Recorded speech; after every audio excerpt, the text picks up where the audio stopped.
You're now listening to Mooncakes.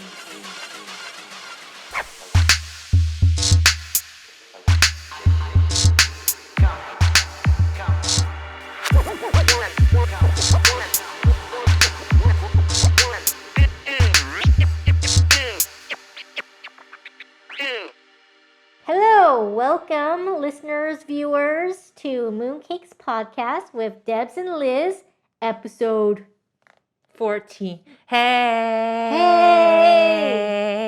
We made it! It's another episode. Another week. Which is great. We're just feeling like normal. Yeah. Which is really wonderful. Yeah, if I don't see you, it's like, it's kind of weird. Yeah, It'll be really weird. Yeah. We see each other, I mean, obviously we had a little break in between at one point, but like, for the most part, it's been pretty weekly, at least, you know? Yeah, so and we're making do around COVID. Like, fuck you, COVID. We're doing it. Yeah. You fucking bitch. Fucking bitch. Well, the other time I made a lavender London fog, but this time, what did you make for us, Liz? I made golden milk. Golden milk. I mean, Golden milk. Sounds amazing. What is exactly golden milk? So this one is a vegan version of it's I can't say Ayurvedic, which is like a medicinal food. Oh, okay. Yeah, I actually have but it has almond milk in it. Grade A organic I guess you can see in here, maple syrup from Canada. It is gold. Like, yeah, it has turmeric powder in it. That's what makes it gold, right? Yeah. And then also, I put a little bit extra stuff like cinnamon powder, nutmeg, a little bit of cardamom, which is cardamon's not really usually or nutmeg in the recipe. I don't think, but I like to spice it up a little bit more. There's also black pepper, because black pepper is what activates turmeric. Ooh. It's also good for like indigestion, joint pain. This is like something my mom would drink. Yeah, well, I have a whole thing for her. Oh my so, gosh. you know, but She would it's totally drink slightly sweet. Yeah. And go ahead, try it. Okay. Try.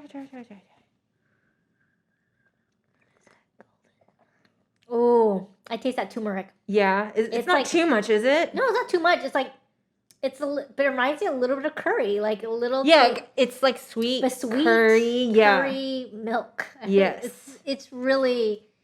It's good because it has a lot of the same spices. Like there's sometimes people cook cardamom. There's ginger powder in it. Ginger. Yeah, there's ginger powder in it. I put a cinnamon stick in there and let it boil a little. Not boil, but heat up. And steep in there. I want to read the benefits of this. I have this thingy right here.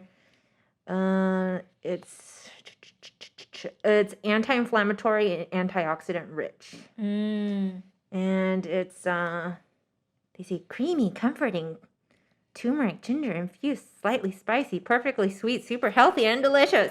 Did you find this recipe from online, or did you just kind of like looked up a whole bunch of different? Yeah, I just looked up a whole bunch, and then I just kind of like mixed a little bit more, like because there's this one other guru. He kind of encourages people to take cardamom, and there's some other spices that he thinks it's good for the body and for health and stuff. So nice. I kind of like added a little bit of that and this and that. Let's see. Yeah, it's a potent antioxidant, antimicrobial, anti-cancer effects. Ooh. You know, it helps breathing problems, joint pain, fatigue, digestive issues, and more. Wow. You know, so yeah, it's just a nice drink to have when you're feeling cold for cold weather like this. Yeah. It just like the ginger is what warms you. At least from what in like Chinese medicine or anything like that, or Chinese herbs, like ginger's supposed to help with the blood circulation. That's why they like to add ginger to everything. Ginger is also good for nausea, so maybe this drink will be good for anyone feeling nauseated symptoms. Good. You know, pregnant women that are feeling side effects. This is yummy. I think it also craves your curves your appetite. Curves your appetite. I think. It's like kind of like chai, but a little different. You know what I mean? Yeah, no, it's good. It's really good. Mm-hmm. You got a bunch. Your mom and your dad can try it. If they want. Awesome. Yeah, They also, if you want to, when I first started making it, I added raw virgin coconut oil in it. Sometimes people like that, in there, but I do like that, but that's also just like a lot of extra fat. I like it like this, but it is pretty rich. Yeah. With the coconut. What did you sweeten this with? It's my favorite maple syrup. It's the maple syrup. Yeah, the grade A maple. Oh, I also put coconut condensed milk in it. Oh, that coconut condensed milk. I remember you mentioning that. Yeah. So next week I'll probably make us the coffee, the mushroom coffee with mushroom coffee. Yes, with the condensed milk. Yeah. It's been freaking cold, but do you see how crisp the air is? Like you see all the mountains. So nice. It was really rainy and stuff like that. Like a couple days. Yeah. It's that's like our SoCal winter is rain. Yeah, it's hibernation season. Yes, it's nice. It's nice though. It's like a change of weather and stuff like that. So. It is nice. But yeah, so I don't know if you want to talk a little bit about family a little bit and like I know we were just talking about earlier how we I guess both our families got like had something to say, and like with my sisters they had a little scuffle, but it's fine now. And then with you kind of like had something to say with your brother, but then a lot of unspoken things because like when you don't see someone very often, you just want to make the best out of that time, right? So you let these little problems go. You're just like you brush it off. You're like that's not a big deal. Maybe I'm overreacting or something like that. So you kind of just push it to the side and be like, hey, what is love is being patient and understanding and stuff. But you know what? I'm only human, damn it. Okay, and you can only hold so much. And I love my brother so much. And recently because of his accident, I've gotten a lot of time with him. Like I know where he is. He's downstairs in the living room, and we've been spending a lot of fun time together. We had an awesome birthday, but there's a few things that have bothered me about our relationship and stuff. But I don't want to touch too much and go into too much detail because it is kind of sensitive. But I think it's very important to have a good relationship with your siblings if it's possible. If it's possible. Yeah. I know it's not always possible. The case, yeah. Yeah. It's because it is a two-way street. Yeah. I mean, imagine if, when you did talk to your brother and like he wasn't receptive or something like that, it would make it more difficult. But it seems like when you did talk with him, like he was in that space, like ready to listen. Yeah, he changed a lot because even him, he admitted like if this was like maybe 5 years ago or something, if I brought it, like we would probably be screaming at each other. Oh wow. He's grown up a lot, and matured, and I think maybe I held my tongue for as long as I could, but in order to strengthen our relationship, it's not always about laughs and all the good times. It's also about like talking about the serious honesty, shit. Like the honest feelings. Right? Yeah. And not saying those feelings are like everything, but like you still need to tend to those feelings, even those, especially those hurt feelings. If you ever, if you're feeling hurt, like you have to be confident in what you're feeling, and you have to take that leap. Yeah, it's scary as fuck because you're scared that you might break this precious relationship. But by saying the wrong thing, they might get defensive. Yes, it's like defensive. And your words might get misconstrued and twisted, and you're like, oh, maybe it's best not to even bring it up because I don't want to lose this. Absolutely. This what we have, but but then you ask yourself like, but what we have, can it be better? Yeah. Is it worth it? Yeah. And like I said, like it's a two-way street. So like a two-way conversation. So it's just finding the right moment that you feel. Maybe sometimes it's hard for people to ever know the right moment. Maybe there It's isn't tough. a right. It's Maybe there really isn't a right difficult. moment. You're right. Maybe it's just Yeah. a leap. Yeah. A leap of just like, I am going to honor my feelings by letting this person know that their actions make me feel this way. Yeah. Not that they themselves are a shitty person. You're like, some people start attacking the individual. Yeah, a lot of times they don't know. They don't. They don't even know. Majority of the time, people have no idea that their actions are making you feel bad. Yeah. If they did, that's really malicious. That's that's like not a good friend or not a good even blood family. Yeah. If they know what they're doing is hurtful and malicious, that's toxic. But if they don't know and they keep going on, kind of ignorance is bliss, like thinking that everything is fine when yourself is just constantly. That's my whole like mom side.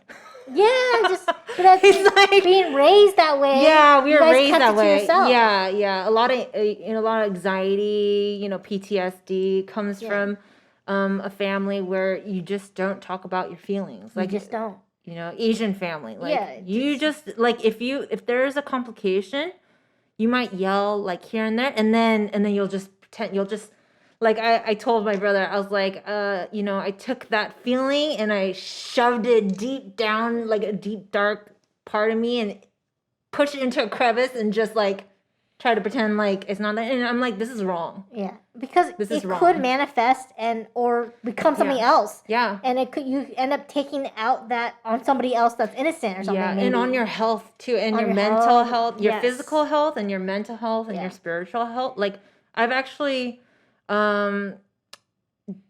read up a lot of things that resentment, pain, anger that hasn't been expressed can manifest into really dangerous ailments. Yeah, like physical. Yeah, physical. Biological issues in your body. Yeah, I think because you're stressed out. Yeah, I think my mom's a really good example. Like, I do love that crazy lady. That crazy lady. But, crazy lady.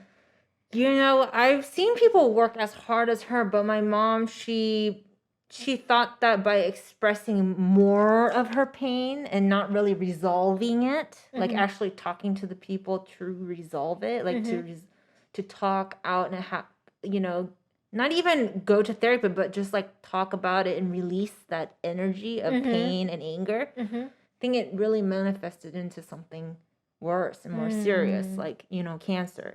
Yeah. So I don't want that for me and my brother or anyone around me. You know what I mean? Yeah. For all you guys listening, like you gotta really think it's not just a feeling. It can really, like Debbie said, manifest into something serious. And I think everyone here deserves a healthy, full life. Yeah, mentally, physically, emotionally. Yeah. And I think some people were so focused on physical, physically, like exercise and stuff like that we kind of sometimes put a backseat of mental because it's so invisible. Yeah, it's invisible. So you don't think about it. You don't think about like how weak you are in that department until you blow up and you're like, why did I explode on all of a sudden? It's like, oh shit, because I kept that shit inside forever.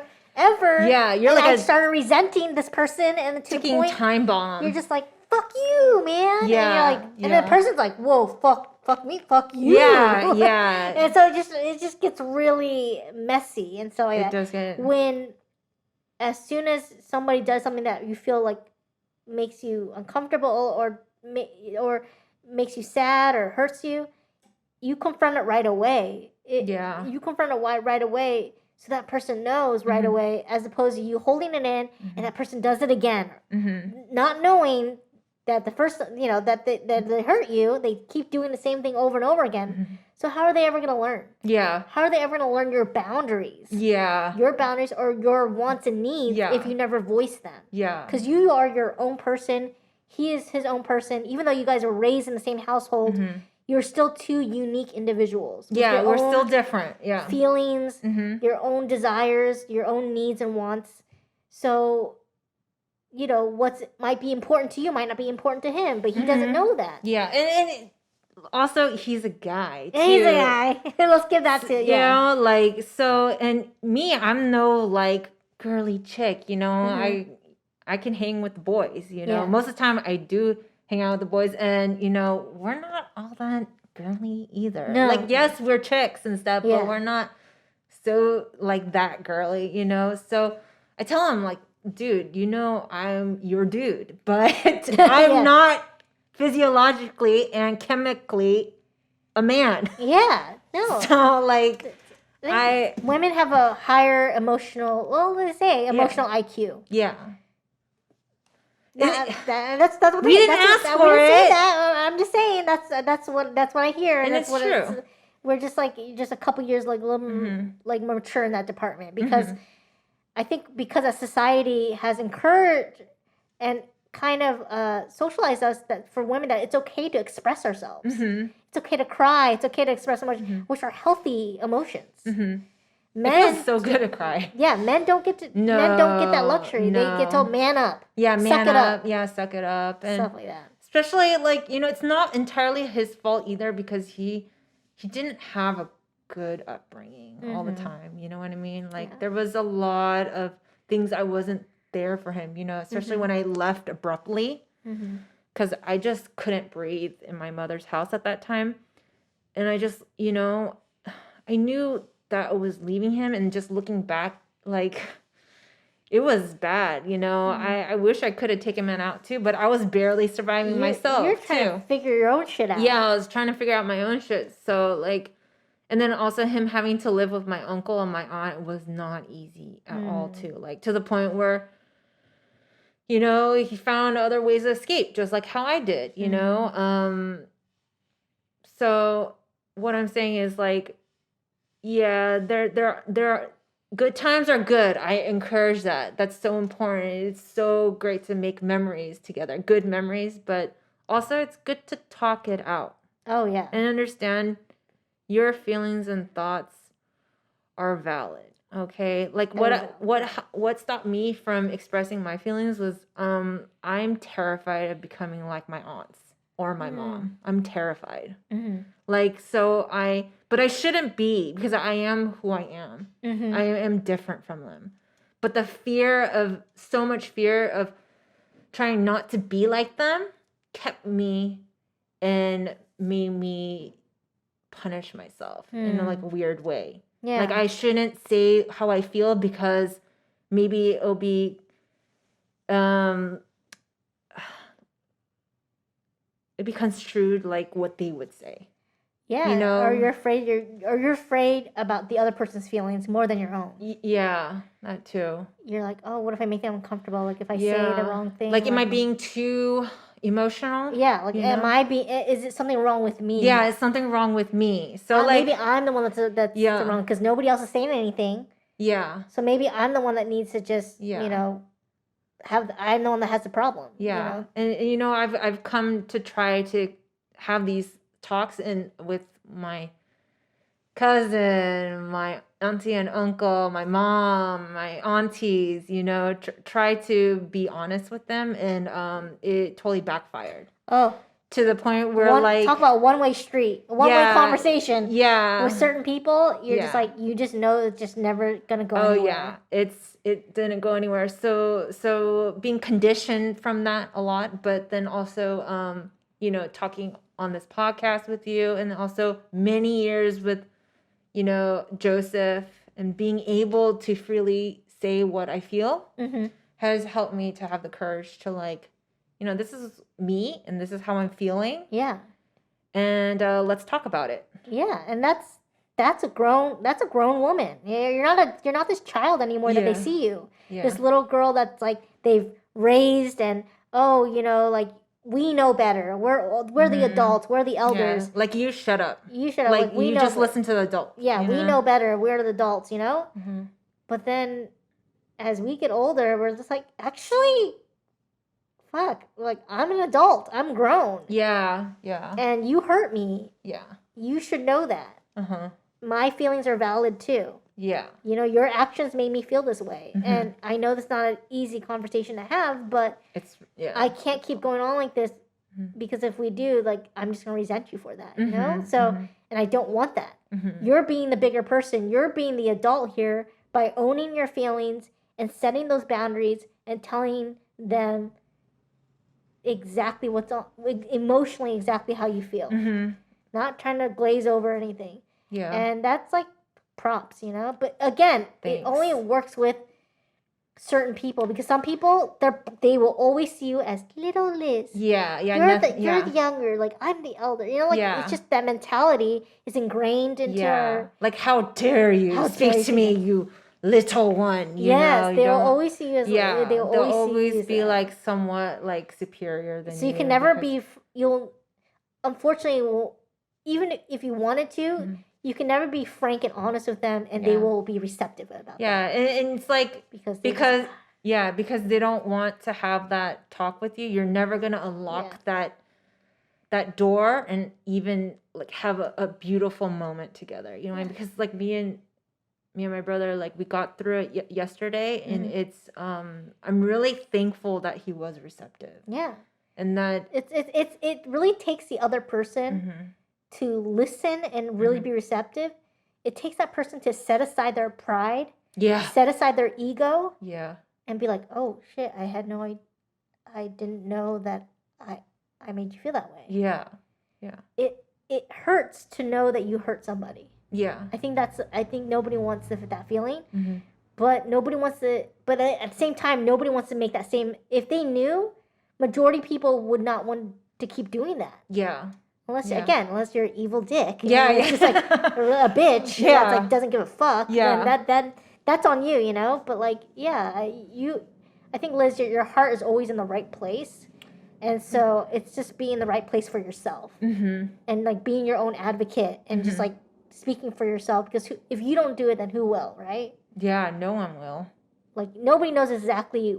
Can pinpoint what you're feeling and what you're going through. Even better than you. Even Joseph, like we've been together for so long, but still, like we are one, but at the same time, we are two separate people. Yes, and we do read each other's mind a lot, but at the same time, like there's a lot of other things that won't catch because you're realistically two separate people. So it's really important to be able to speak your mind when you need it.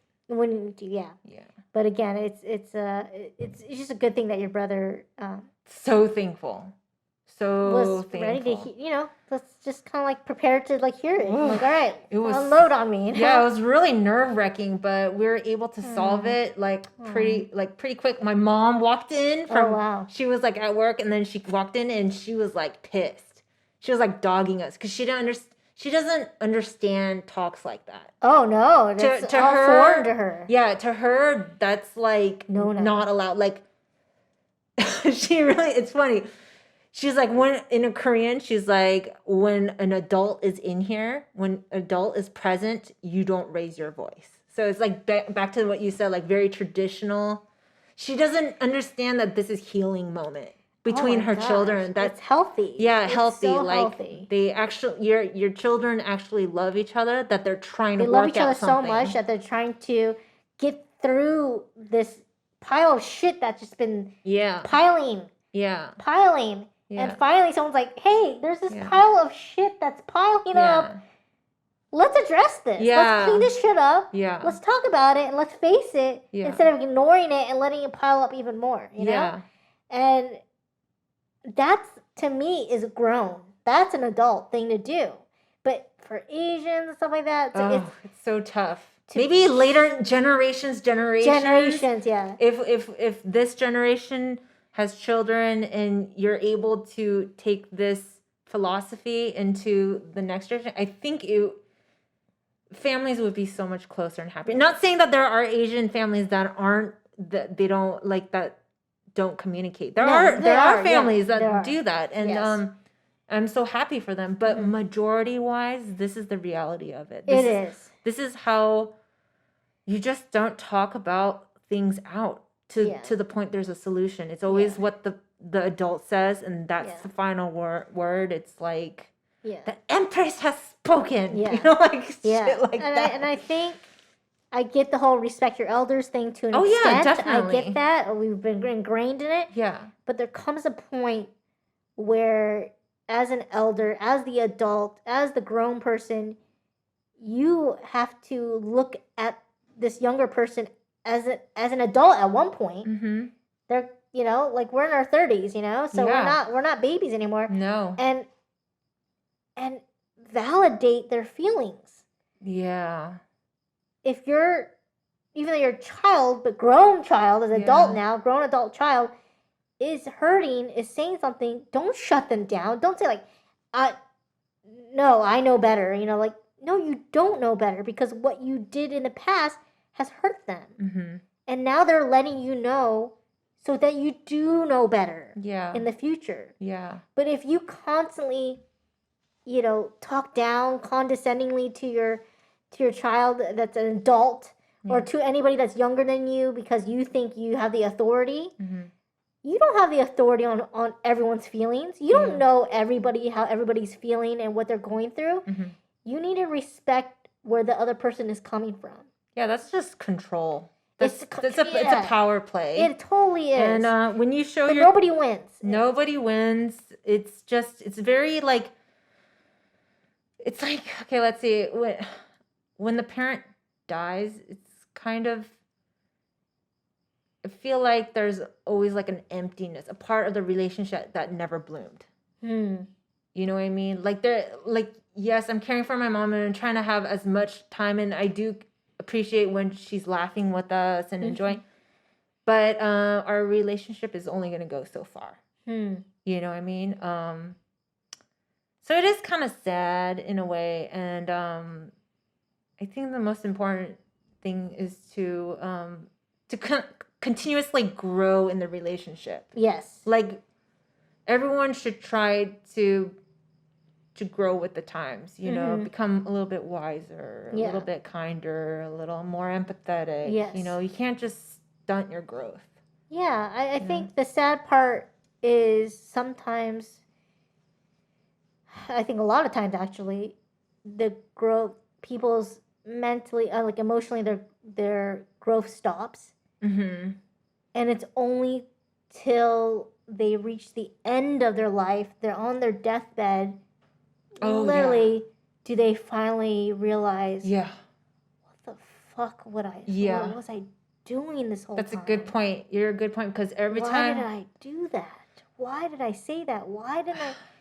All that stuff doesn't matter. Regret. That's totally not how I want to pass away. No. I don't want to pass away like that. I want to be like, I lived my truth. Yeah, and I'm happy, and I'm glad that I went through life, this journey, and then this is the next phase of my life, and I fully accept it. Exactly. But I've noticed that every time I brought my mom home from the hospital, she'd be very weak and stuff, and you know, she's feeling down on herself. She can't really do much, so she does kind of go through that, like almost like on the deathbed, like, I'm sorry, I'm such a bad mother. Yeah. I'm sorry that I can't do more for you. And I'm just like, Mom, everything's going to be okay. You know, I just want you to, can you be a little bit nicer to me? Yeah, no, that's a I do. That is a very valid reason. That's a very valid request. Yeah, I was like, well, instead of crying about it, Mom, and exerting your energy, can you just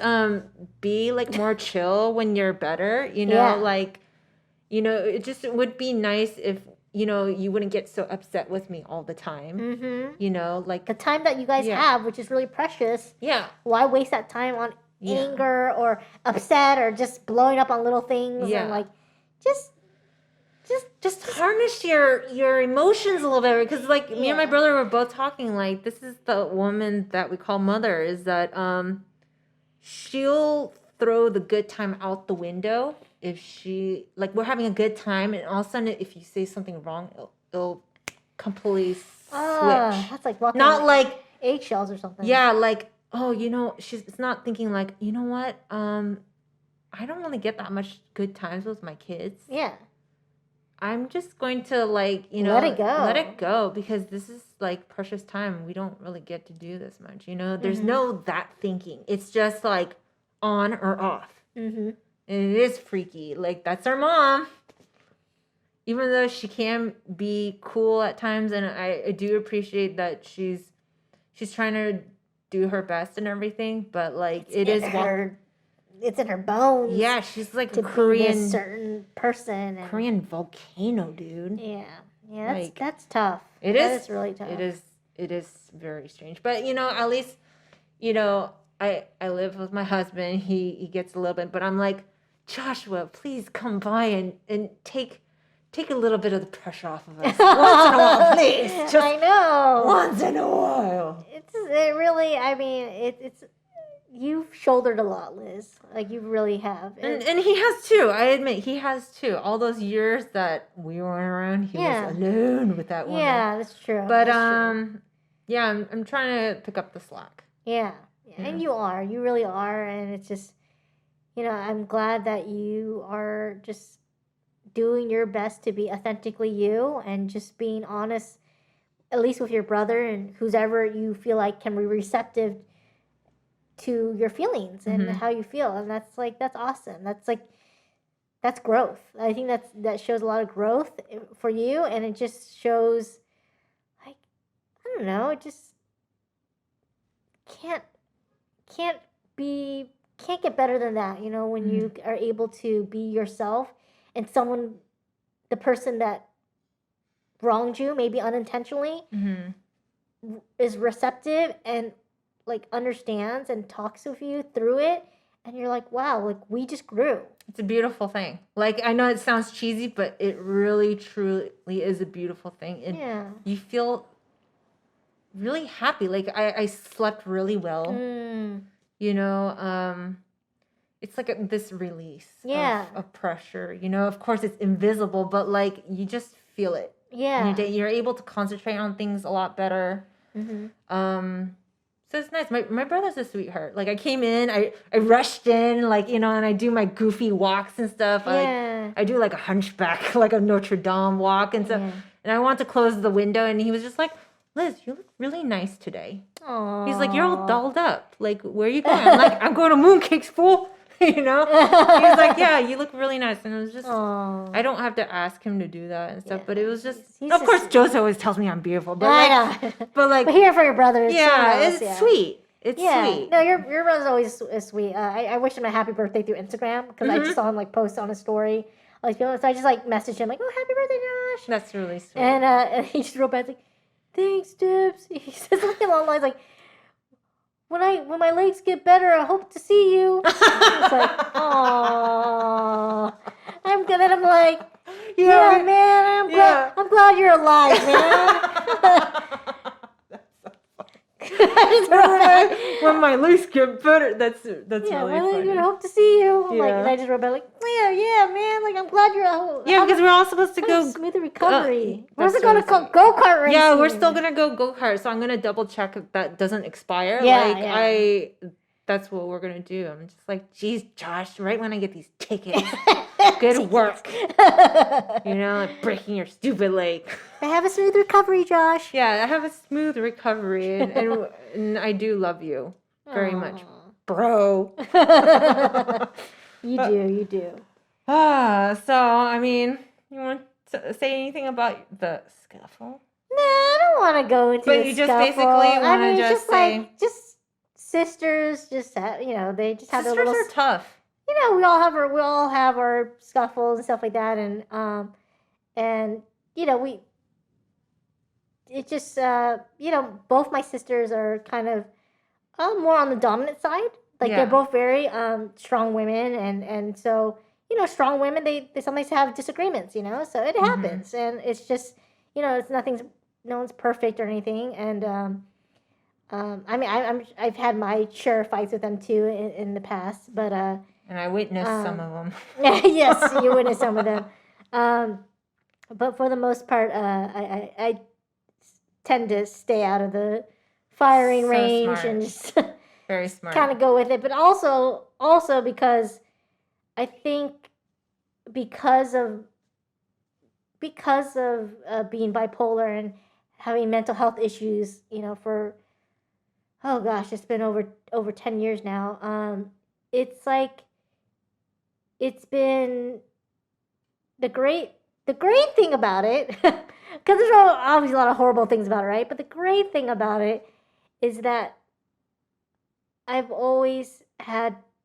had to be, and I have to be, really honest with people of how I feel, what I'm going through, if they hurt me, if they did, like, no matter who you are, if I know that you're not receptive and you're the kind of person that is going to twist my words or just be just not receptive at all, and then I really try to keep my distance from those certain people because they're just toxic, and I don't need toxic people in my life. But people that are my family, and sometimes you have no choice but to really, like, especially if I live with my parents, if I have disagreements, my dad's really easygoing, but if I have disagreements with my mom, which I've had in the past, very rare, but when I do, I voice my opinion. And sometimes I remember my mom would be like, I don't want to hear it. I don't want to talk about it. Like, and starts to walk away. I'm like, hey, Mom, you cannot do that. When you talk to me and your feelings are hurt or you're going through something, have I ever told you to be quiet? Have I ever shut you up and walked away? Yeah. No, I sit here and I listen to you because your feelings are valid. And you respect her and love her. And I respect you. Exactly. I respect you enough and I love you enough where I want to know if I did something, I want to know. So this is me speaking, and this is me asking you to please listen and stay and listen and have a conversation with me. If I respect you, do you respect me? And she's like, oh, okay. And she calmed down. Wow. She calmed down. Yeah. And she stood there and she started talking to me and she's like, and she's like, okay. And she's quiet and she let me finish speaking. And she's like, okay. And then she's like, whether she apologized or not, she listened. And I at least gave respect to my mom that she respected me enough to see what I was saying, to understand what I was saying and listen.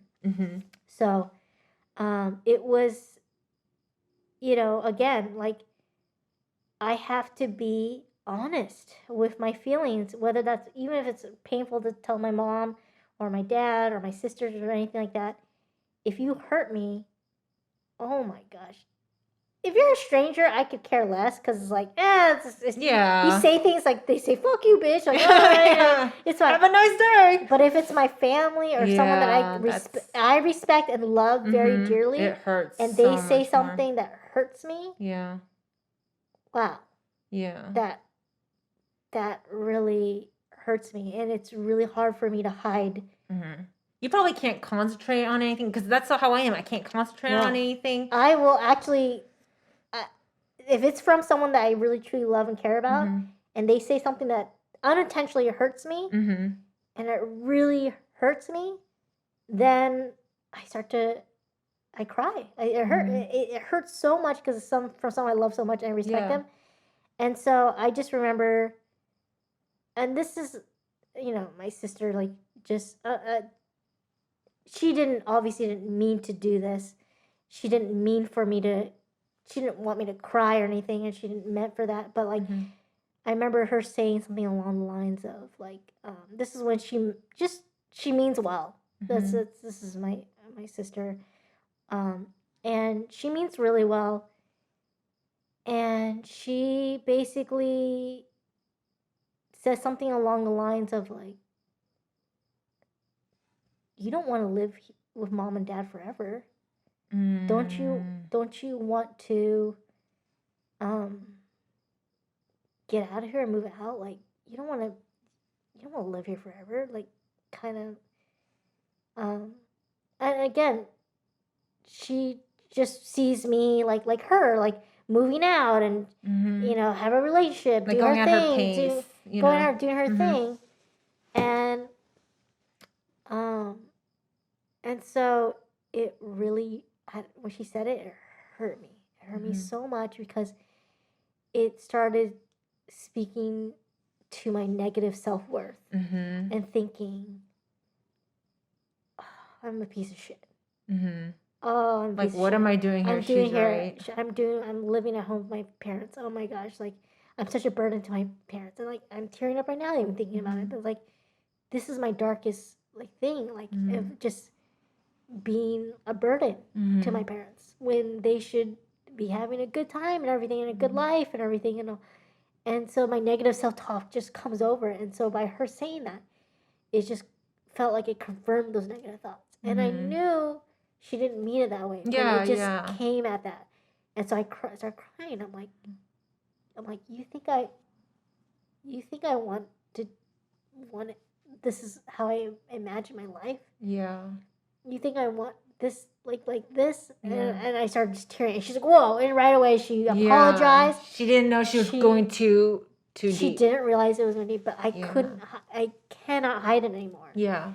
Because every waking moment of my life, I have tried to be authentically me and honest with people about my feelings.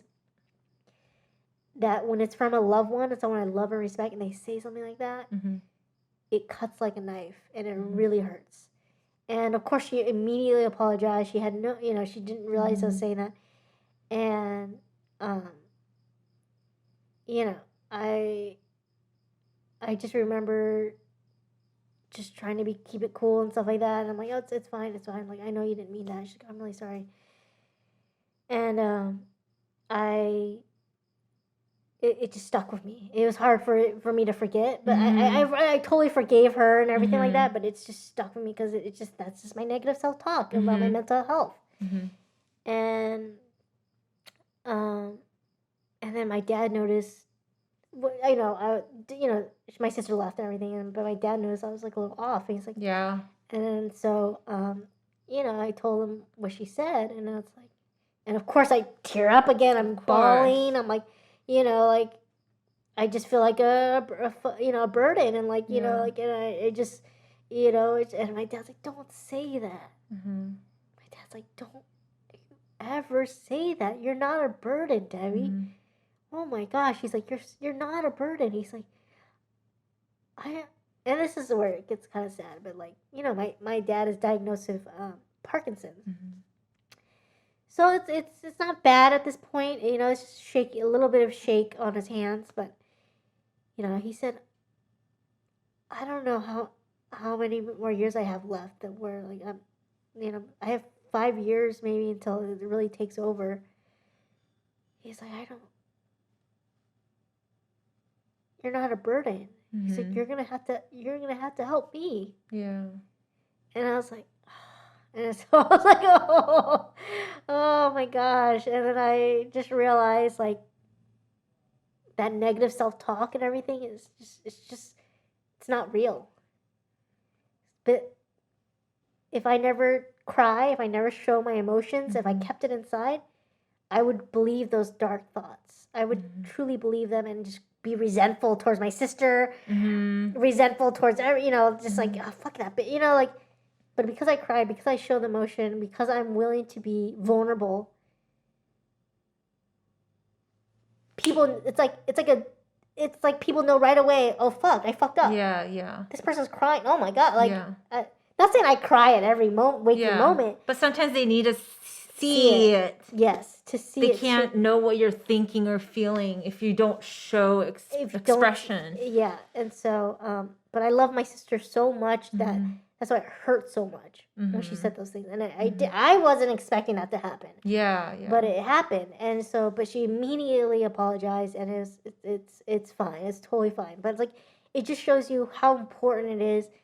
And some people say tears, oh, like you're so weak or whatever. The crying is not a weakness. It's a healthy release. Yeah, you're emotionally wounded. Yeah. How else are you gonna express yourself than like the most raw in its rawest form is tears.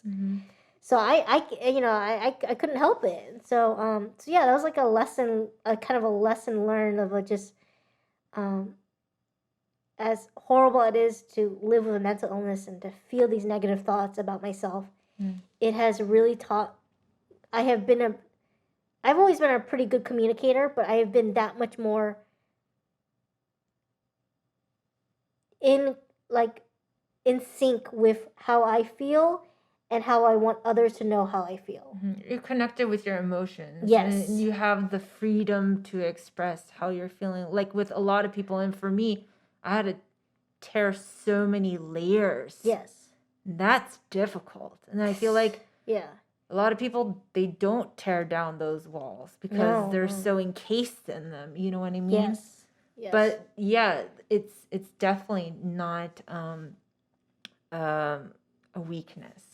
I think it definitely. I agree with you. When it's I was healthy. younger, I was like, oh, I cry, baby, whatever. I'm like, dude, when I'm grown, I'm grown, but I cry still time to time because it's like, gosh, man, like, just certain things can just get to you, and you're just like, how do I express this? Yeah. And for me, like, again, when it's coming from someone I love and respect dearly, their words mean so much to me.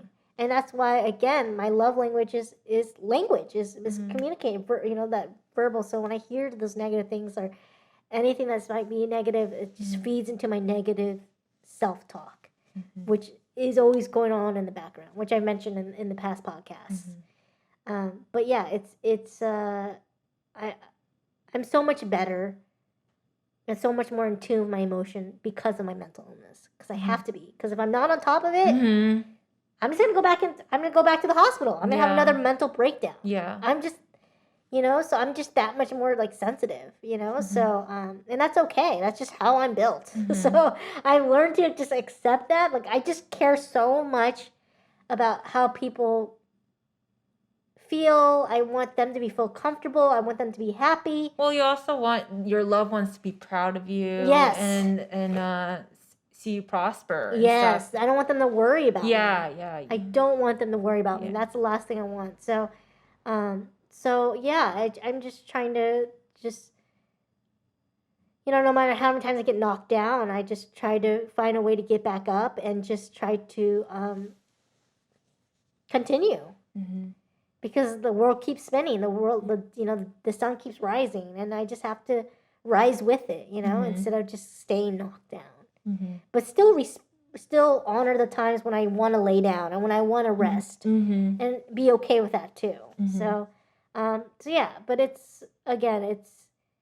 I'm glad that we I know we were focused on talking about other things. We're like, last week we were like, oh, this is what we're gonna talk about. But I just love that.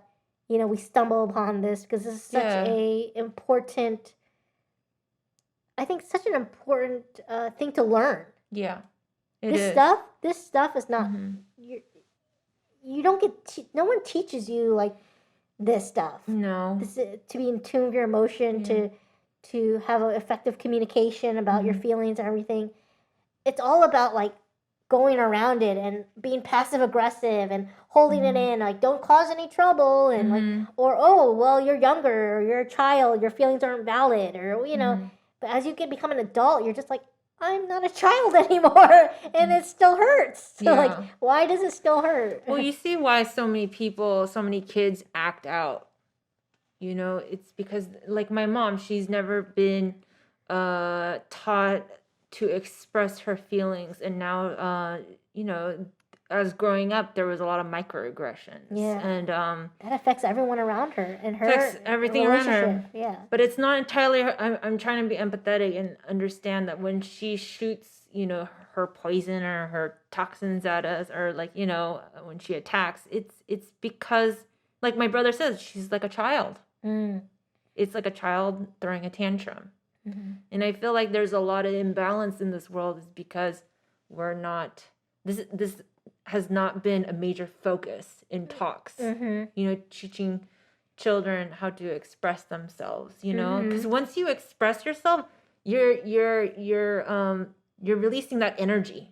You're not keeping it inside. So when kids express it, through talk, through arts, through, whatever they're passionate about, that energy is expelled. Yes. So they're not going to go and try to destroy things or act out and stuff. And that's the same thing with adults too. It's just because they haven't been taught they're going to be destructive or they're going to gossip and try to ruin other people's lives. And because they're not happy with their lives. They don't understand that they haven't been taught this valuable skill of communicating. And I think I really hope for our listeners, so they can live a more abundant life, a more fulfilling life, having deeper relationships, positive relationships with people around them. That it's really important that we talk about this, you know? And we can always touch base on the other stuff. Like, it's not like we're going to end this anytime soon. Okay, we're doing it through COVID. We can keep doing this podcast and doing more episodes. The apocalypse could happen. We're still doing. We'll still be like, hey, anyone out there? No, actually, what I saw this one TikTok video, actually, I believe, and it was a really good. If I ever have kids or anything like that, or even for adults to learn, like, it was such a good way to, basically what it was this kid, I think he's a toddler, but he can talk, he can voice his parent, and he has a younger brother who can't really verbalize, really. So he's playing with his Legos, and his younger brother takes one of the blocks and starts taking it apart. When he starts building the block, his younger brother takes a piece and starts to pull apart. And the older brother is getting frustrated. He's like, Mom, like, he keeps messing with my things. And, like, he's just getting so frustrated. He's like, oh. He's like, don't touch it. He kept telling his little brother. His little brother's like, and he, like, tossed it across the room. And he's like, Whoa. And he, like, the older brother was like, no. And he just, like, went frustrated. And but he didn't hit his brother. He just took it out, like, he kind of, like, kicked the air and just like in defeat was just, like, on the floor, like, oh. And then the younger brother has no idea. And then the mom's like, okay. And I don't know the little boy, but she's like, Mason, you can't touch your older brother's things when he's building things. You cannot do that. Do you understand?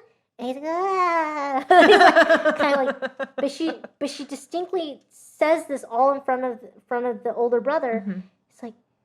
He's like, so you can't touch his thing when he's building. You can't do that. And then, of course, the little brother's like, oh. But then the older brother's like watching the whole time. And then finally the mom turns to the older brother and it's like, how about this? I'll take Mason when Mason goes to daycare, or when we go grab something. I'll leave the blocks out for you so you can play.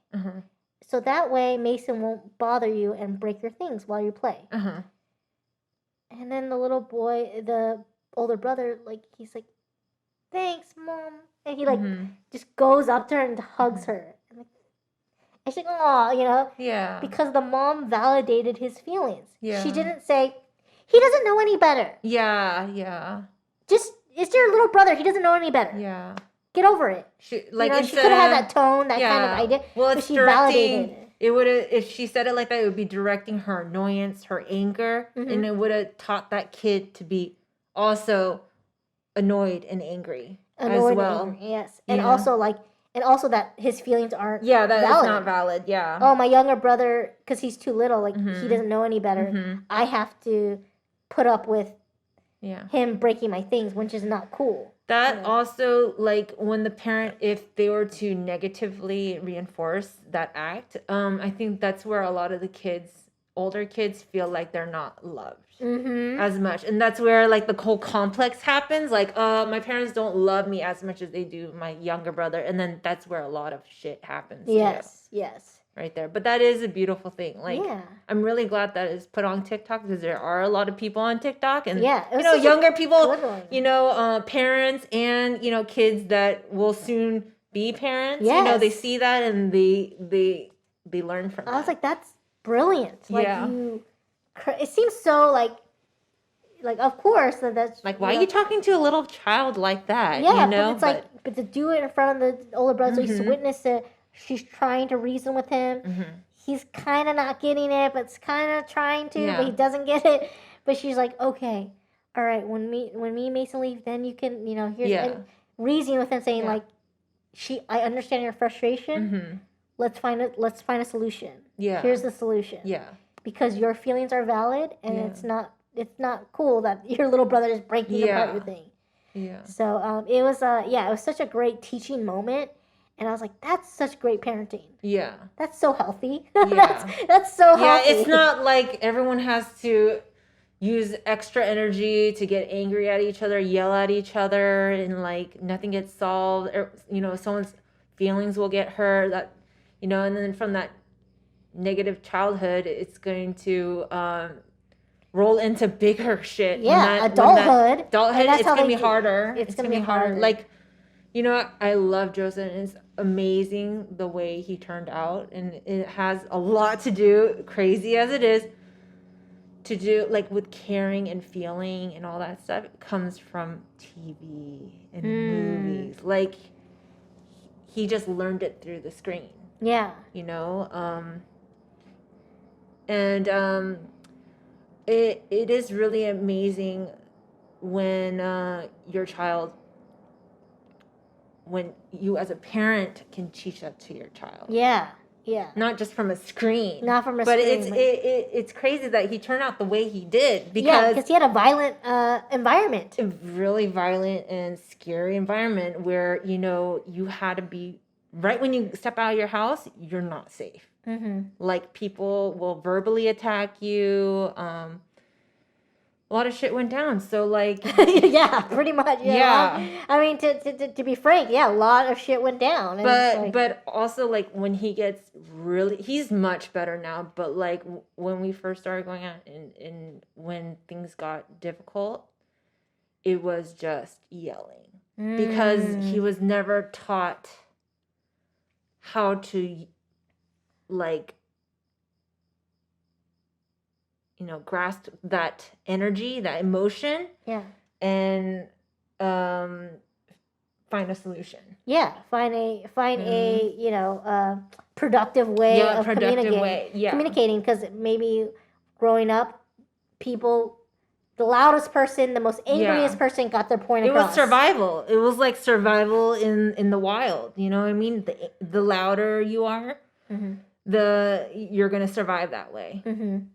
So for so long, but I mean, you have to understand that too, right? Mm-hmm. Like, you have to be empathetic to that person. And also, I'm not perfect. No. I know I can. I know you're not perfect. I know I'm not perfect. I'm not perfect. I know you're not perfect. I'm definitely far from it. Oh my God, it's so funny that how far I am from that. But we're perfectly imperfect. Yeah, we're perfectly imperfect. But the important thing is that people grow. The fact that you and Joseph grew and are growing together. Yeah, definitely. Sometimes it takes a significant other or some kind of relationship in order for you to have that aha moment. Help with that growth. And it's not just going to take 1 or 2 years. If you don't want to invest, infinite amount of time into a relationship, then, you can only go so far. But since we were patient, there's so many times where it could have just broke, but like, you have to really, really love that person and put in the time and work in order for any change to happen. Mm-hmm. Yeah, it's again, it's one of those things where, like, two different individuals trying to make it work, but it's just through communication and learning how each other communicate and like, and then how, like, what's the best way to communicate with each other. So it's again, you guys are doing something right if you've been together for so long. I always forget, it's like 15 years. I don't know. Yeah, like 15 years. Yeah. Just insane. Oh man. But what is it? So we're an hour in, so Uh-huh. I don't know if you want to keep talking about other stuff, or do you want to talk about snacks, or do you want to? Yeah, we could do snacks, but I mean, is there anything you want to touch on? I don't know if we can cover it because like I wanted to talk about it, you know, relationships and everything like that, and like Well, we being can cheated on, kind of but- touch base on it a little bit. Yeah, yeah. How about we like introduce the idea? Yes. Because Okay. if we're an hour in, and we can do 30, 35, yes, 40 that's true. minutes. Yeah. Well, basically, I wanted to discuss the topic of. I always been wanting to talk about discussion of like cheating, right? Mhm. And Yes, we want to talk about that. so I've been cheated on, and I have cheated. and Liz has cheated. So it's one of those things where, I always kind of wanted to go into detail about like, Which I was really surprised you wanted to share, which Yeah. is that's huge. I feel like when you're ready to share something like that sensitive, it is releasing yeah, like another burden or yeah, something of that. Yeah, I mean, Ready to let go. yeah, I mean, talk about like just a way for the relationship to end is when like I just had no idea it was that bad, Mhm. that he had to cheat. Mm-hmm. I mean, nobody had any idea that he would cheat. This is my ex-boyfriend from years ago. Actually, my last boyfriend I ever had, and probably the reason why, not saying the sole reason why I'm single, but a good reason why I'm still single, along with having a mental illness. Mhm. But that was before I was diagnosed bipolar. Yeah. I feel Before- like it was a trigger. Before my breakdown and stuff like that. It was probably one of the things that led One up of to the it. yeah. One of the straws that broke the camel's back. Yeah. Or that broke my mental brain. But basically, yeah, I got cheated on, and obviously I'm not going to say names or anything, but it was obviously being cheated on. It sucks, but the fact that I had no idea and we weren't fighting or anything, but I just remember him being very distant at one point, and just being cold to me, and I was so confused. I remember we went to a party, and he left the party early. He left early to sit in the car Mm-hmm. while I was still at the party, and of course we rode together, So Yeah. I go back. I go to I leave the party and go to him like, what's wrong? And he's just quiet to himself and just distant and Mhm. just weird. And so finally he tells me over text or over phone call, like, this is a couple days past, and he's like, I need to come over, and I have something I need to tell you. And I say, okay. And already in my mind, I'm thinking, I'm in the worst case scenario. He cheated on me. I'm already thinking about this. And he takes me to he uses my printer to print out something the way he's going to say. Because obviously he doesn't have a printer. He doesn't have a printer. So anyways, he could have gone to a print shop and just done it for like 5 cents. No. He did it at my house, the same ink. So he takes me, so he drives me, and we go to like the park. Not this down the street, but another park. And we just are just sitting in the car, and he parks near the park. And it's nighttime, and he takes out the printed pages, and it's kind of like a letter. And he reads out loud to me, and it says, "Dear Debbie." And the first half of the letter sounds great. It's like, I love you so much. I see, like, just fluffing me up. Yeah, right? fluffing you just up. Fluffing me up, yeah. right? Just like I see myself having a family with you and marrying you and having kids with you. Just like all this stuff. And but I and this is when I'm burying I'm just bracing myself. I just know this motherfucker cheated on me. I know it. I'm just waiting for him just to say it. He's like, a couple months back, I was really down, and I was just really sad, and I started questioning myself to the point where I eventually found someone, and I slept with. Like, I did things. I don't know what he wrote exactly, but something along the lines of, I was intimate with another man. And I was like, holy shit, did not see that coming. Yeah. I saw the whole, he cheated on me, but with a dude, with a guy. And I was like, I didn't see that coming. Nobody saw it coming. Everyone was just like, what the fuck? Like, I had no idea. And I was confused, and it was just so bad. But he still wanted to be with you? He still wanted to be with me.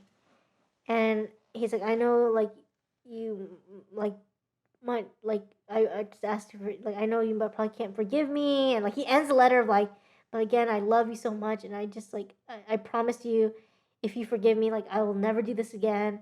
I will, I'll be the best, I'll be my best to you. I give my best to you and our future kids. And, just saying all this shit, right? Ooh. And I'm just, at this point, the letter ends, and he stops reading, and the letter ends, and I'm bawling my eyes out. And I'm just crying. Yeah. I'm hyperventilating. I'm just like, what? I can't. I'm trying to just make sense of everything, but I can't. Yeah. And then, I'm just have snot coming out my nose. I'm just hyperventilating, like that kind of cry. Yeah. I feel like I had to puke because I was just not because of he slept with a dude, but it was because I had so much hyperventilating and snot in my lungs or my throat. I was like, oh, I don't feel good. Yeah. And I literally puked outside the car. And I'm like, I gotta go home. Take me home, And that whole month, his family, I was really close with his sister-in-law. We were really close, and she's like, Debbie, I understand, what happened.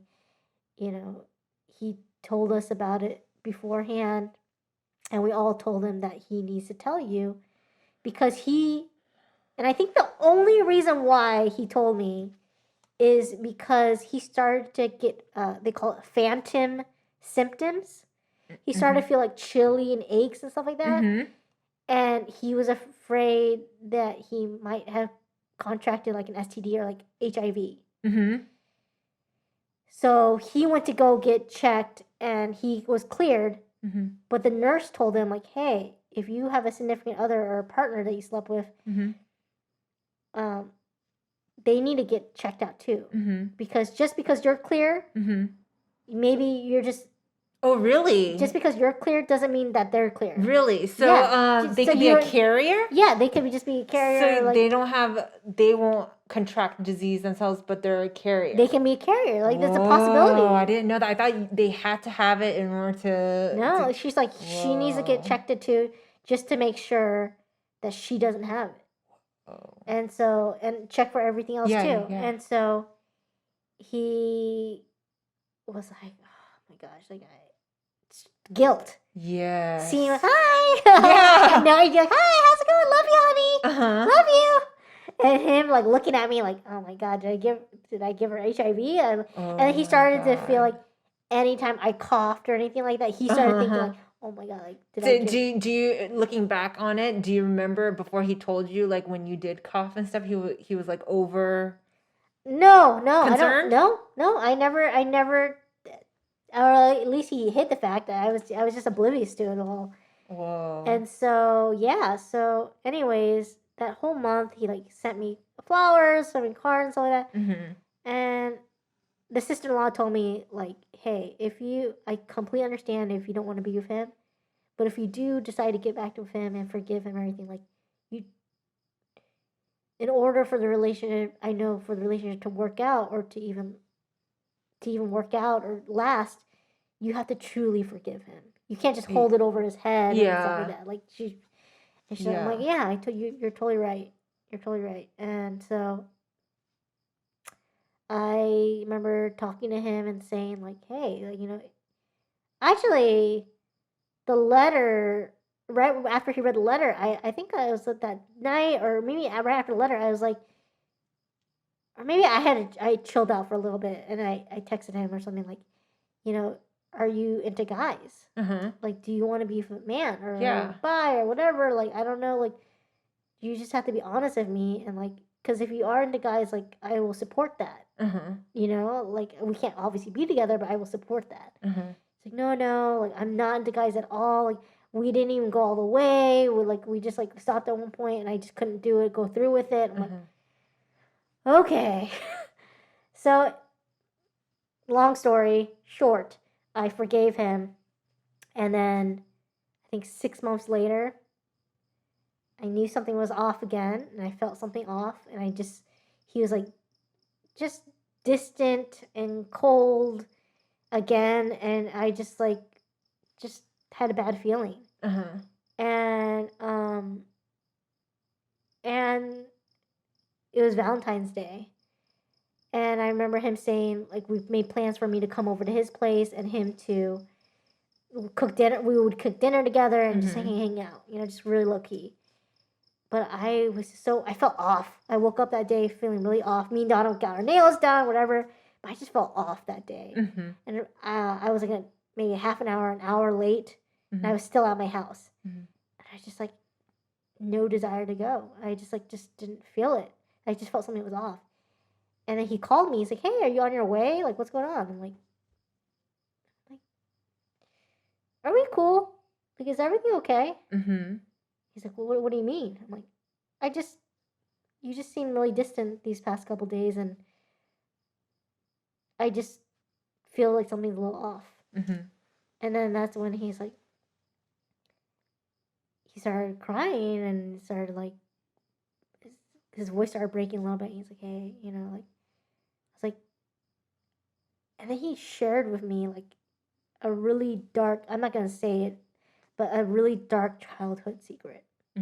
Really dark one. And I'm thinking, oh, this is it. This must be the reason why he's been weird and has going to therapy and everything. Like, it's because of this. And I was like, hey, you know, like, you don't have to say anymore. Like, I'm on my way. I love you so much. Like, you don't have, it's fine. You don't have to tell me anymore. If that's just too painful for you. Like, it's not your fault. What happened? Like, it's totally fine. You're so young, you know, like, it's fine. And so he's like, well, I also have to tell you that I cheated on you again.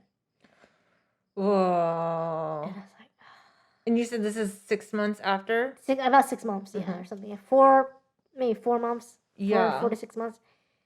And soon I was like, after. Yeah. And the first time and this time, well, the first time was with a guy that he met off Craigslist. This time was a woman, also met off Craigslist.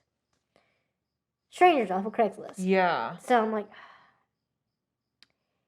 and I was like, do you use protection? That's the question I asked before I hung up. I'm like, you know, did you use protection? He's like, yes. I'm like, all right, I have to go. And I just hung up. And I'm just like, no tears, no tears, nothing, just numb. Yeah. Didn't feel anything. And my sister comes in, and I'm like, he cheated on me. And I texted the sister-in-law. I'm like, he did it again, but this time with a woman. And she's like, oh my gosh, I'm so sorry, Debbie. I'm like, you know, it's fine. Like, I don't know what to say. I'm sure she was just like, motherfucker, yeah. God. Yeah, and I besides, you know, being diagnosed with bipolar, and that was a scary time in my life. One of the top 3, this has to be in my top 3 of scariest moments in my life, this is after the first time he confessed that he cheated on me with a dude on Craigslist. We went to go get he went with me to get checked out, to get tested for HIV. He's already cleared out. Yeah. He's already in clear. But this whole time, what the fuck, man? Yeah. For me, I had no idea. And so I'm just sitting there, and it's a rapid test, so it's like 15 minutes or something, 20-minute wait. It's the mouth swab one, right? It's a prick. Oh, it's a prick one. Okay.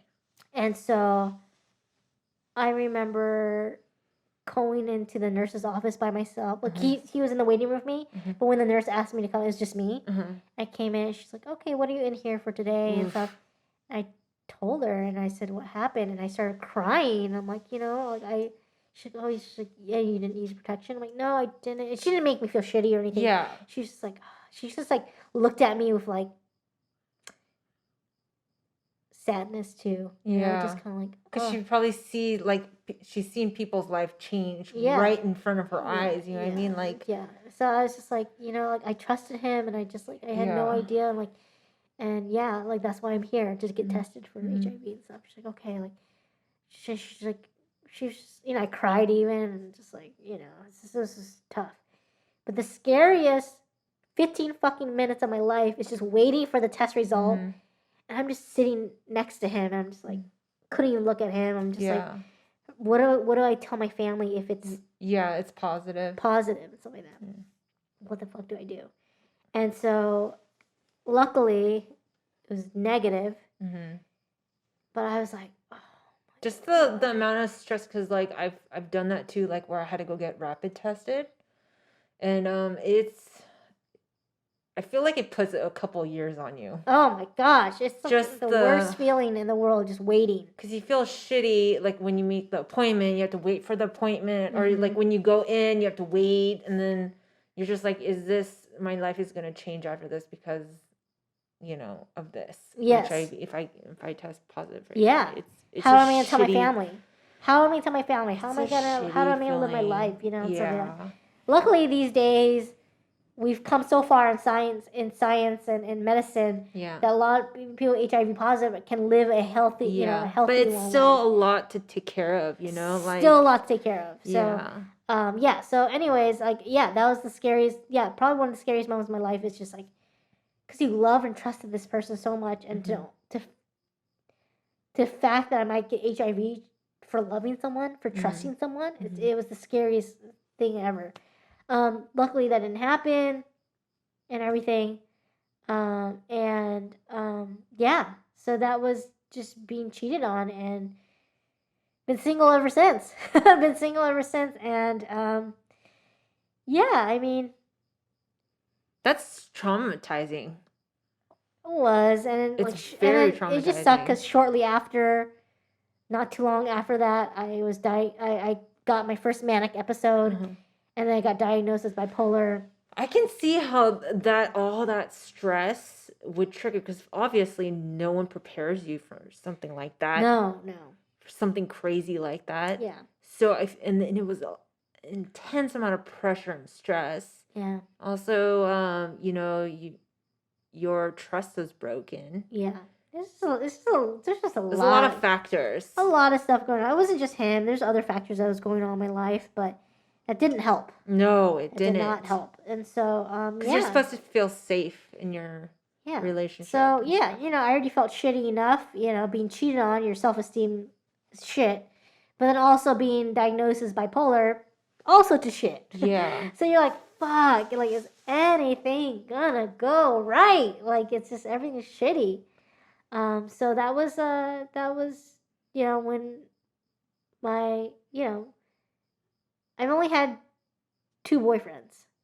He was my second boyfriend, and that was it. And I was like, not that I'm I'm never gonna date again. I'm never gonna get a boyfriend. It's just I just took a break. Just have taken a hiatus, a long break, of just working on myself. Yeah, I had to be. Yeah. Because some people, they'll just go right back in. Yeah. They'll make that dive because they're scared to be alone, which is that's a valid understanding, feeling, because you don't want to be alone. Exactly. But I respected that you took the time to work things out with yourself first. Yeah. You know what I mean? Yeah. And I think, you know, it's just working on loving myself, honestly, and just like loving myself for just the way I am, and just keep on feeding love for myself, that self-confidence, and boosting that self-confidence, that self-esteem, because it, you know, it's cheesy, but like if I don't love myself, truly love myself, then who will, you know? And I don't want to get into a relationship just to get in a relationship to feed my ego, like, you know, or to feed my, it's like, no, like, if I ever do end up in a relationship or get in a relationship, like, that man has to be an incredibly patient man, has to be incredibly, like, the kindest, most loving, loyal person to me. I don't know, like, I have to give that opportunity and that chance to someone in order for them to give them a chance. But a part of me is just always just scared. I'm just scared. I'm fucking terrified to end up in the hospital again. Yeah. I just can't do it. You know, it's just exhausting. So maybe that's why I've been single for this time too. It's like I'm just afraid of. There's nothing wrong with being single at No, all. nothing wrong with saying and there's no rush either. I feel like whether you like it or not, things are, you know, they'll just connect at the right time. Yeah. I feel like, you know, I remember when I was always searching for love or, you know, someone to love me, like I kept on forcing it to happen and it never happened. Only when I let go and I said, hey, let me just let things be, you know, somehow Joseph found me, which is crazy. So like also in my life right now too, like if I try to force something to happen, it just kind of gets all jumbled and it just never works out.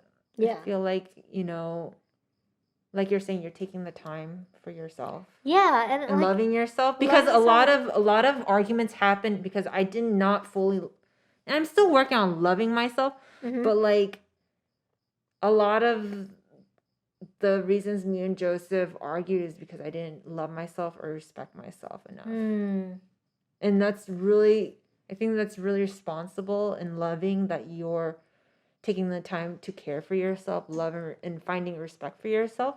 Because when you go into that relation, you're also going to attract the right partner. Yeah. Because you are in a good state. Yeah. The right partner will come. A reflection of my self. There you go. Yeah. So I want to attract that, and so be that. Be the person that you want to be with. Is how I try to like imagine, and like. And again, it's okay to be single. Like, I've been single for so long. It's because it's great being single. You don't have to check in with anybody. You just do whatever the fuck you want. It makes you happy. As long as I'm not hurting anybody, I'm not hurting myself. Like, I'm just really content and happy. You know, I have great friends and family. And so, yeah, I'm just like, that's why I've been single for so long. And I'm happy. I'm really happy. And I don't feel like, oh, like I'm so empty inside. Like it'd be nice to have a companion, but like I have a lot of companions and friends and stuff like that. But a significant other it'd be nice to have. But like I'm just working on myself, and if it happens, it happens. You know, like you said, like just I'm not like going out hunting for it, but like if it happens, it happens. Yeah. And who knows? You know, like just leave it to the universe. I'm just, hey universe, like just it's Debbie. I see what you've done for others. Yeah. Can you just throw me a bone here and like help a sister out? You know, I'm not asking for a lot, but I do have quite a bit of baggage, you know, mentally. But you know, who doesn't? But thanks, you know.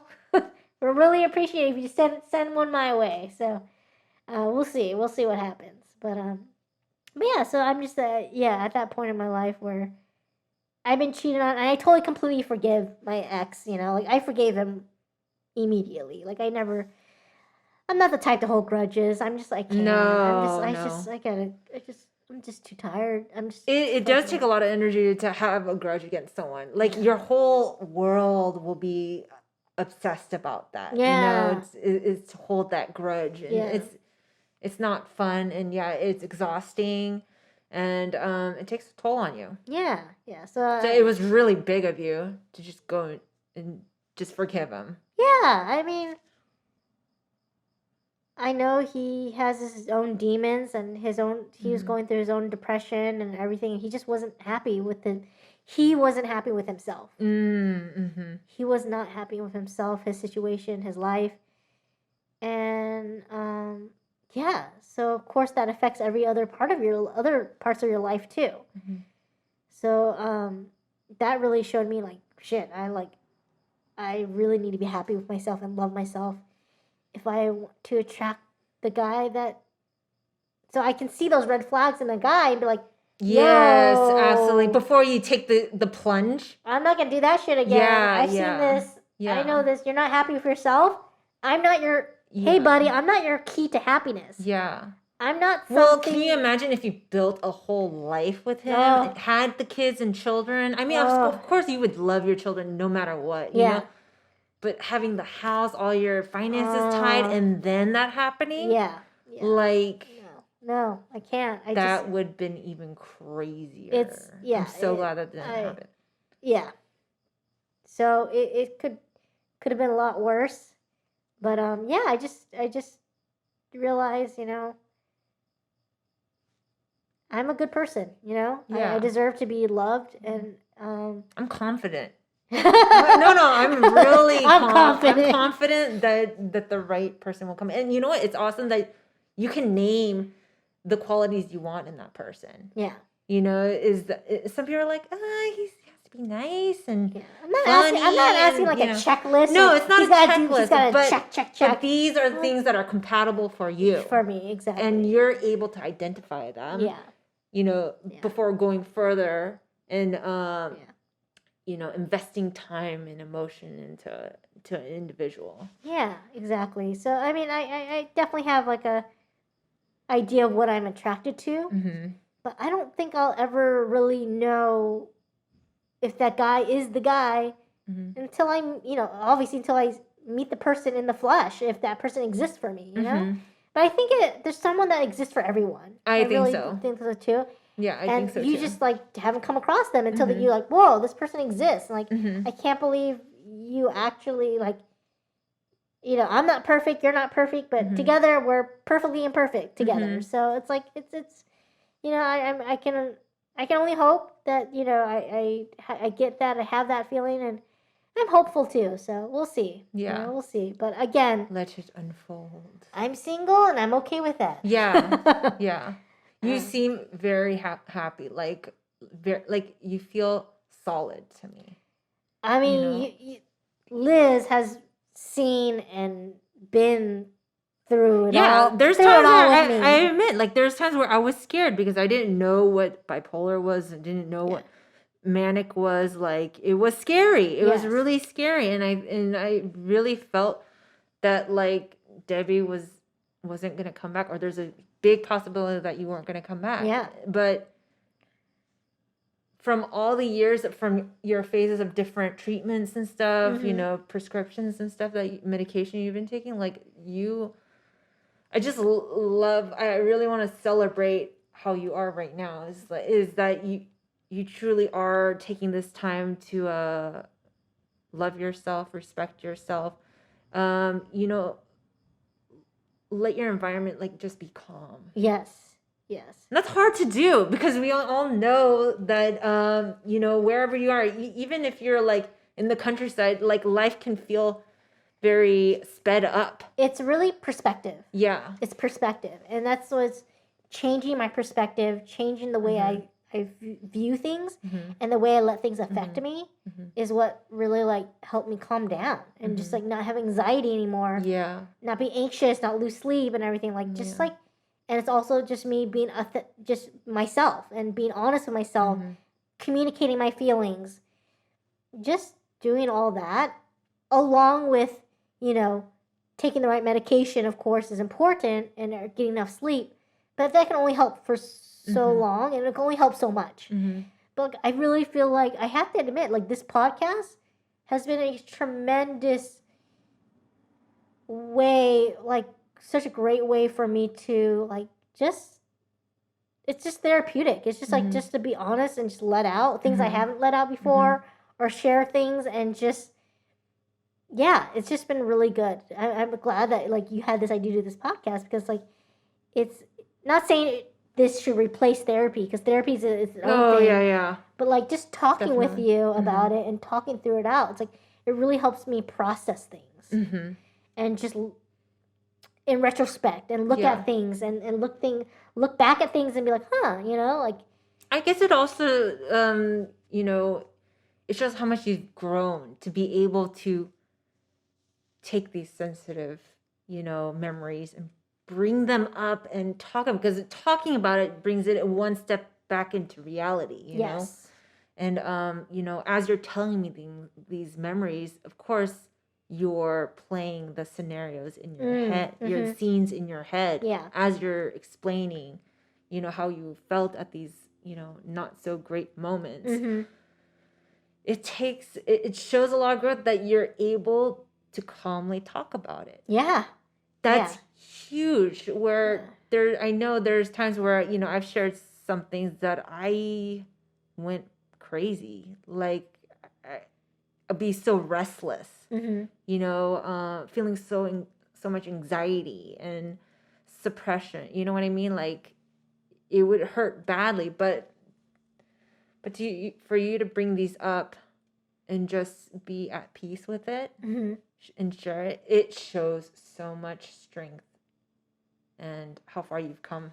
I just realized, thank you. I just realized that the past is just a story that you tell yourself, like that you can ruminate on that story and that past and keep on but it's done. It shouldn't have a hold on you anymore. It shouldn't. It felt kind of almost haunting though, right? Haunting of this moment, because it can have a hold on you. Totally have a hold. But as soon as I express it or share it, talk about it on the podcast and everything, and share it, it does feel good. It feels great. It feels great, and just like it's just like the shame that was tied to it. It's just. Yeah, the shame is a big factor. By saying it out loud and bringing it to the light, it's just like, I was ashamed about it at one point in my life, or have been, or still am. But as soon as I say it out loud, I'm like, you know what? Fuck it. It's like everyone's has their own shame and vulnerabilities and everything they've been through, and it just makes us human. It just makes us more human. So I just remember going through all that, but again, I'm hopeful, that to continue on to this, just embracing life and just being able to be present. It's just so nice, and not having my mind like worrying about the future and worrying about the past, and just the fact that I can just calmly have a conversation with you. And not be elsewhere. It just feels good. It feels nice. It feels great. It feels like I'm living.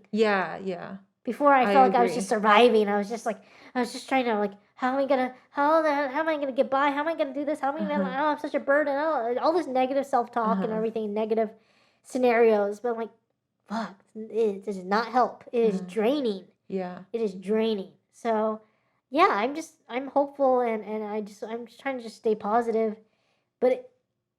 I know I had to go through all that negative stuff and all that sadness and depression and mania and all these feelings to arrive to where I am at this moment.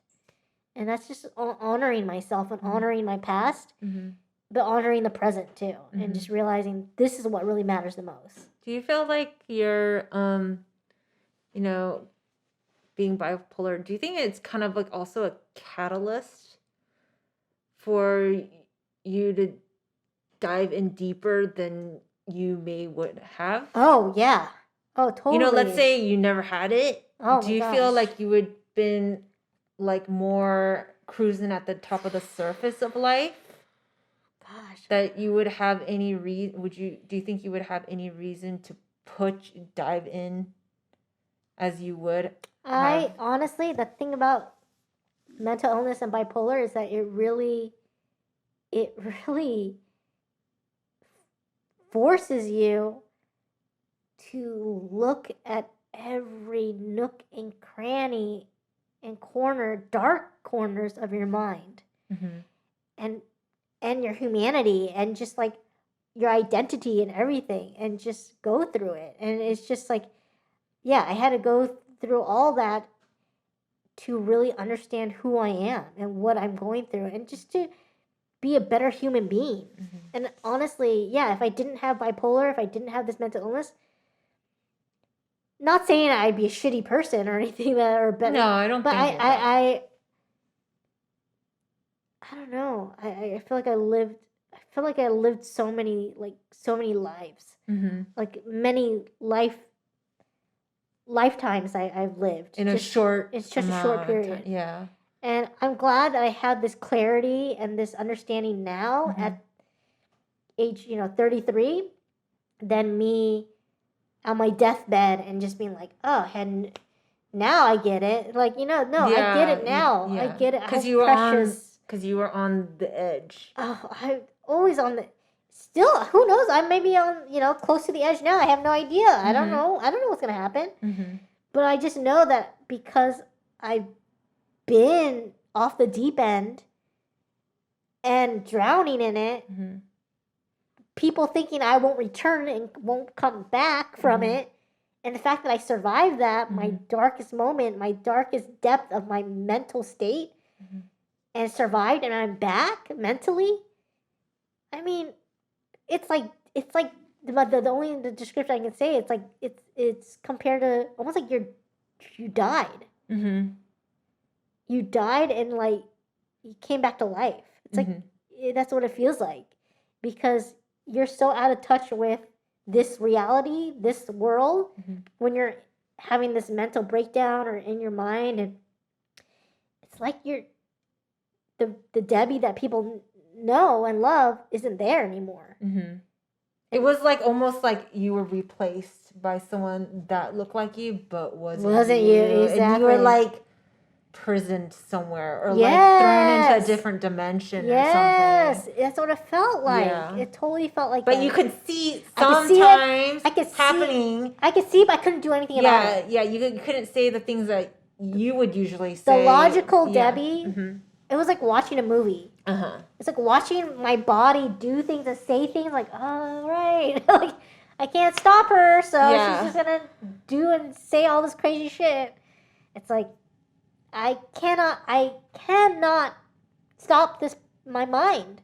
My mind is breaking down, and I'm just stuck here, and I'm just watching myself do all these humiliating things, and I remember them. And it's, I remember one of my friends, like, it was also kind of painful to hear one of my friends say this, but again, I know he didn't mean it, but like, he's like, this is when I just like recovered, not fresh from a recovery, but he's like, out of the hospital or in the hospital? Out of the hospital, yeah. And then he's like, do you remember what you said and did? I was like, in my mind, I was like, what I said to him was like, yes, I do. But in my mind, I'm like, of course I fucking remember everything I said and did. It's just like, the fact that you're bringing it up is like making me feel like shit now. And now I feel embarrassed. Yeah. I feel like embarrassed. Like, yes, I remember the shit I said and did. I wish I didn't, but I do.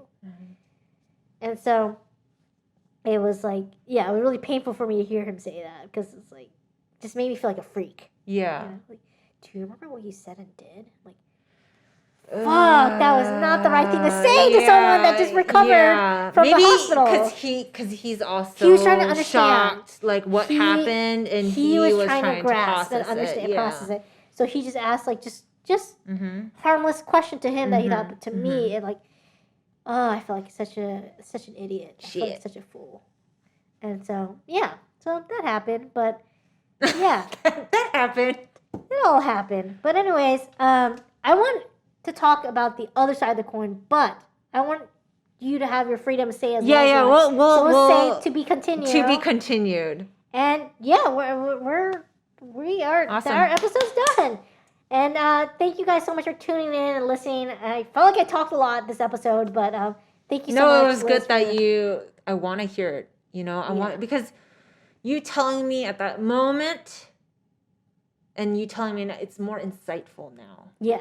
Because you're able to comprehend and process and not it like in a different attach way. an emotion to it. Yeah, because you were very so emotional. Of course, you were emotional because you were hurt and your trust embarrassed, was violated, shamed, embarrassed, and all these different emotions, these negative emotions attached to it. So I didn't really touch it. Yeah. So it was like it's very insightful to. It's a similar story but different too. Mm-hmm. And also you saying it also.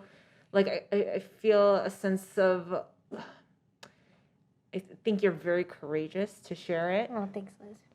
And I think our listeners would appreciate it too because, it's good to hear these things. You know, I think everyone's so obsessed with hearing the highlights of someone's life and how great it is. And this is what I got for when I went shopping and this is how it's all this like, on the superficial shit. Yeah. And we need to hear these things in a calm manner. I the way you present, you talked about it, shared it with us. It was just I felt like it was a breath of fresh air, and I feel good for you. Oh, thanks, Liz. Yeah, it feels great. It feels great. Bring it out. Because honestly, when she told me that she was going to share this, I was like, oh, wow, you're at that level now. Yeah, I mean, I think...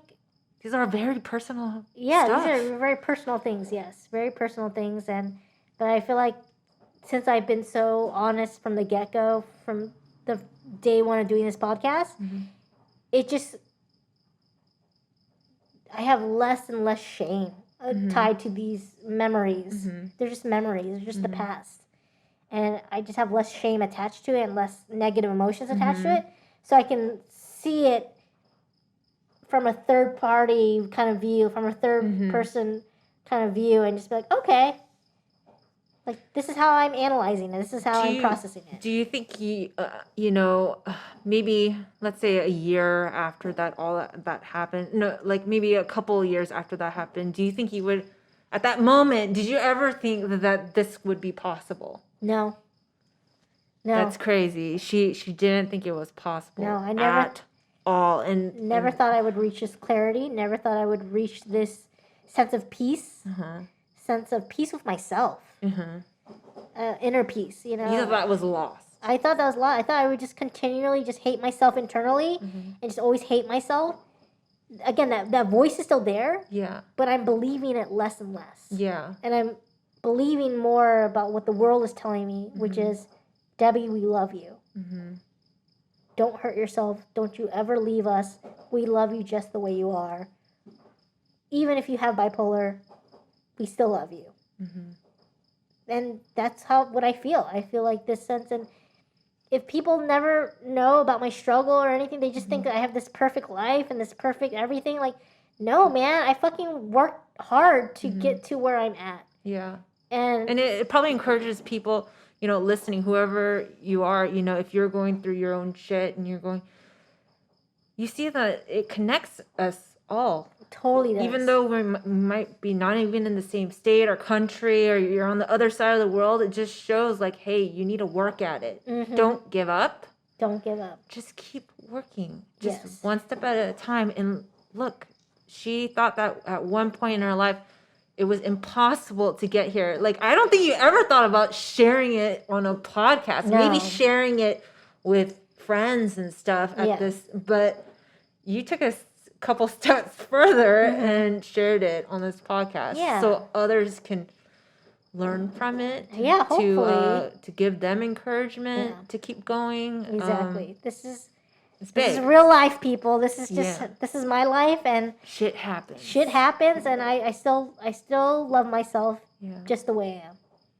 So love yourself for just the way you are too. And again, whatever struggle you're going through, just know that you're not alone. That we're here with you. And if you have any questions or concerns or any comments, like please, send questions our way at our Gmail at mooncakes.podcast@gmail.com. And please follow us on Instagram. We're always posting funny videos and photos and everything like that. And Liz is doing some great stuff on there, posting some great photos of us. Oh, thank you. And and that's at mooncakes.podcast on Instagram. And thanks again for tuning in, and we will see you next week. Thank you. Bye. Love ya. Kisses.